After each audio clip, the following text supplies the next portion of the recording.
توبہ نہ کرنے کے اسباب میں سے دوسرا سبب یہ ہوتا ہے کہ بندہ سوچتا ہے اچھا میں توبہ کر لوں گا، آج نہیں تو کل، پھر کل آتا ہے تو پھر سوچتا ہے اچھا میں کل توبہ کر لوں گا، اور یہ کل ہوتے ہوتے ہوتے ایک ایسا بھی دن آتا ہے کہ جب اس کے دن میں آج ہی ہوتا ہے اور اس کو مرنا ہوتا ہے اس دن میں، اس کے زندگی میں کل نہیں ہوتا، اور وہ توبہ کیے بغیر دنیا سے چلا جاتا ہے۔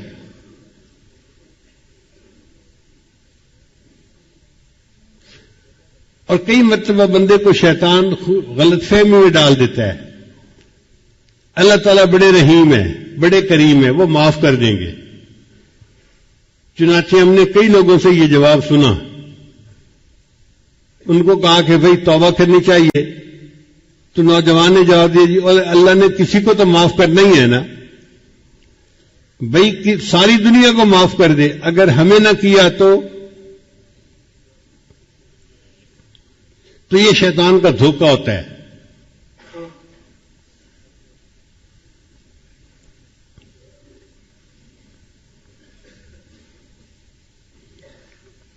اب سوال پیدا ہوتا ہے کہ توبہ کب تک کی جا سکتی ہے؟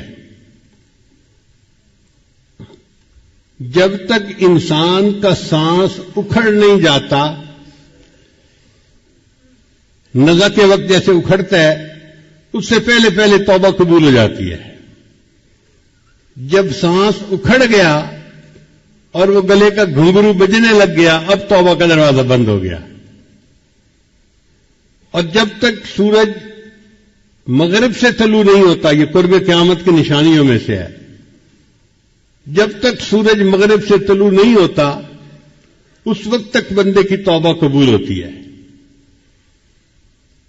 اس کا مطلب یہ کہ ہمارے لیے ابھی اللہ کی رحمت کے دروازے کھلے ہیں، ہم اگر توبہ کرنا چاہیں تو اللہ تعالیٰ کی طرف سے قبولیت میں آسانی ہوگی۔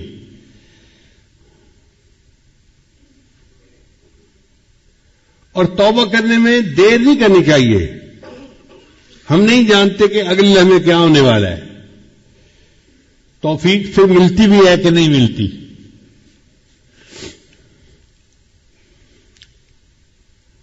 حدیث مبارکہ میں آتا ہے کہ بنی اسرائیل کا ایک آدمی تھا جو بڑا ہی بدماش قسم کا تھا۔ اس نے 99 بندوں کو قتل کر دیا۔ اب آپ سوچئے 99 انسانوں کو قتل کرنے والا کتنا ظالم انسان ہوگا، کتنا پتھر دل انسان ہوگا۔ پھر کچھ دن میں خیال آیا کہ کوئی میرے لیے بھی توبہ کی گنجائش ہے، تو ایک صوفی صاحب کے پاس آیا، بھائی میں 99 بندوں کو قتل کر چکا ہوں، کیا میرے لیے توبہ کا کوئی امکان ہے؟ اس کے پاس علم تو تھا نہیں، اس نے کہا توبہ توبہ، 99 بندوں کو قتل کر کے آیا، 100 چوہے کھا کے بلی حج کو چل لی، تیری توبہ تو قبول نہیں ہوگی۔ اس نے ایسے روکھا سا جواب دیا، اس بندے کو غصہ آیا، اس نے کہا اچھا پھر 99 قتل کیا ہے تو میں سینچری پوری کر لیتا ہوں۔ اس نے اس کو بھی قتل کر دیا۔ پھر اس کے ذہن میں خیال آیا کہ میں 100 بندوں کا قاتل ہوں، کیا میرے لیے کوئی توبہ کی صورت ہے؟ تو اس نے کسی عالم کے پاس حاضری دی اور اس سے پوچھا جی کہ کوئی توبہ کی گنجائش؟ ان کا بھئی گنجائش تو ہے، کیا کروں؟ ان کا دیکھو فلاں بستی ہے، اس کا نام ہے نصرہ، وہاں علماء رہتے ہیں، مشائخ رہتے ہیں، تم ان کے پاس جاؤ توبہ کی نیت سے اور اللہ کے حضور سچی توبہ کر لو، اللہ گناہ معاف کر دیں گے۔ یہ سن کے وہ بندہ گھر واپس نہیں گیا، وہیں سے اس بستی کی طرف چل پڑا۔ اللہ کی شان دیکھیے کہ راستے میں اس کی موت کا وقت آ گیا۔ اب جب موت آ گئی تو جہنم کے فرشتے آئے، یہ 100 بندوں کا قاتل ہے، اس کو جہنم لے کے جانا ہے، اور جنت کے فرشتے آئے، توبہ کی نیت سے جا رہا تھا، اس کو جنت میں لے کے جانا ہے۔ اب معاملہ اللہ تعالی کی بارگاہ میں پیش ہوا کہ یا اللہ اس بندے کا فیصلہ کیا کریں؟ رب کریم نے فیصلہ فرمایا کہ فاصلے کی پیمائش کرو. جس بستی کی طرف یہ جانا چاہتا تھا توبہ کی نیت سے، اگر اس بستی کے قریب پہنچ گیا ہے تو توبہ قبول، اور اگر ابھی نہیں قریب پہنچا تو پھر اس کا مطلب ہے کہ ابھی توبہ نہیں ہوئی. تو فرشتوں نے پیمائش کی.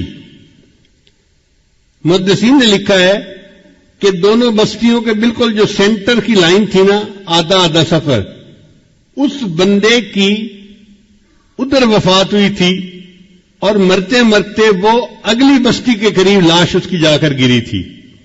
اتنا تھوڑا سا فرق تھا.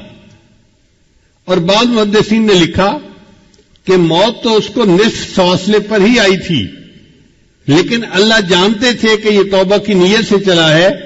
اللہ نے بستی کے قریب والی زمین کو حکم دیا کہ تو سکڑ جا. وہ زمین سکڑ گئی اور اس کی لاش بستی کے تھوڑا قریب ہو گئی. اس پر اللہ نے توبہ قبول کر لی، 100 بندوں کے قتل کے گناہ کو معاف فرما دیا. اب غور کیجئے کتنا بڑا گناہ ہے، لیکن سچی نیت تھی اور چل پڑا تھا تو اللہ نے 100 بندوں کے قتل کے گناہ کو بھی معاف فرما دیا.